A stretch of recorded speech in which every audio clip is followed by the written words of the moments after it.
د کډوالۍ ستړي ژوند یې په 48 کلنۍ کې توره ږیره سپینه کړې. په مزدوریو یې لاسونه تڼاکې سوي، خو لا هم د ماښام ډوډۍ نه لري. افغان کډوال محمد رسول وایي کډوالي او غربت مو کم وڅه چې کرونا وایرس ناروغي هم ملګرې سوه. نه زنانې مزدوري کولی سي او نه نارینه مزدوري کولی سي. نو زنانې څه نارینه چې مزدوري ونه کړي، زنانې د کمې خوا مزدوري کولی سي، نه مزدوري کوي، نه یو خواري سته. نو چې یو خواري بیا نو زنانې هم یو مزدوري کولی سي په کور کې وروره.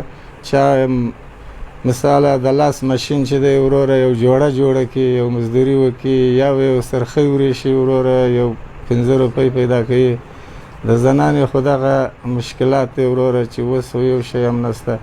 زموږ هم دغه دی وروره الله ته زه خپله مزدوري کوم په دا سپینه ژره. دا 3 میاشتې کېږي چې ما 1 روپۍ هم نه ده ګټلی. یوه ګونۍ وړه تش ته معلوم دی چې اوس تقریبا 2500 روپۍ دی. نو موږ دا د کمې خوا پیدا کړو، زموږ سره 1 روپۍ مرسته هم چا نه ده کړې، نه کوي نه زموږ غم ولا که څوک لري. شاوخوا 15 کاله وړاندې محمد رسول د افغانستان له فاریاب ولایت څخه د بلوچستان ایالت سرشار کوټې ته راکډه سوی. اوس مهال د کوټې په شرقي بایپاس کلي آباد افغان کډوالو په پنډغالي کې د کډوالۍ ژوند تیروي.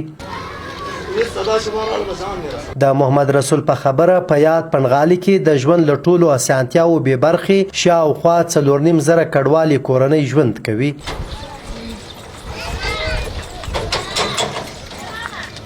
د همدې پنډغالي اوسیدونکی فارماسیست شیر محمد وایي د پنډغالي په اوسیدونکو کې د کرونا وایرس د ناروغۍ نښې نښانې شته، خو څوک یې نه مني او نه هم د کوم چا ټیسټ سوی. ښاغلي شیر محمد زیاته کړه چې کرونا ناروغي پر خپل ځای، خو لاکډاون یا ټول بندیځ په لوړه کچه ښځینه او ځوانان خوارکش اغېزمن کړي دي.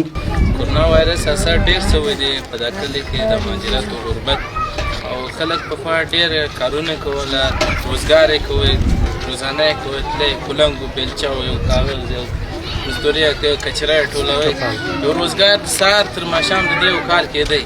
اوس دا تقریبا 3 میاشتې لاکډاون شو دی، بند دی، روزګار نشته، دوی په کور ناست دی، بند. نه تعلیم شته، نه د صحت لپاره د غیر دی، نه د دوی روزګار شته، یونیورسټي، کالج، مدرسه دا ټوله پر دوی بند.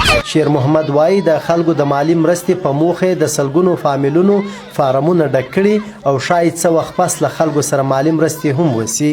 ښاغلی وایي دا کار یې د UNHCR په غوښتنه کړی دی. د افغانستان له لوري په بلوچستان کې د افغان کډوالو د چارو اتاشي سید جاوید کاظمي په خبره د افغان کډوالو له هر ډول ستونزو خبر دی او د دې ستونزو د هوارولو لپاره ځانګړې کمیټه هم جوړه کړې. ښاغلي زیاته کړه چې د افغان کونسلګرۍ په غوښتنه او د UNHCR په مرسته د پاکستان مرکزی حکومت د احساس پروګرام په لیست کې د رجسټرډ افغان کډوالو نومونه هم شامل کړي دي او تر اوسه پورې له 399 کورنیو سره 12,000 کالدارو مرسته سوي او له نورو سره به هم کیږي. اقتصادي مشکلات ده، بیکاری مشکلات ده، دغه د بهداشتي مشکلات ده، د صحي مشکلات ده.